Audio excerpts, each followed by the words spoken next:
16. ఎక్కడెక్కడ ఎందరు భక్తులున్నా అవసరమైనప్పుడు వివిధ రూపాలలో వారికి దర్శనమిచ్చి అనుగ్రహించారు బాబా. విశ్వమంతా తమ మనోరూపంగా గల ఆ సద్గురువుకు అదొక లెక్కలోనిది కాదు. ఒకప్పుడు బాంద్రాలో శ్రీమతి పురందరేకు కలర వచ్చింది. వైద్యులు కూడా ఆశలేదన్నారు.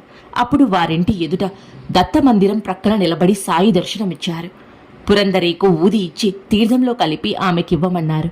అలా చేయగానే ఆమె త్వరలో కోలుకున్నది. ఒకసారి మహల్సాపతికి పల్లకిలో ఖండోబా విగ్రహం పెట్టుకుని ఆ దేవుడికి ముఖ్యస్థానమైన జజూరిలో జరిగే ఉత్సవానికి తీసుకెళ్లాడు.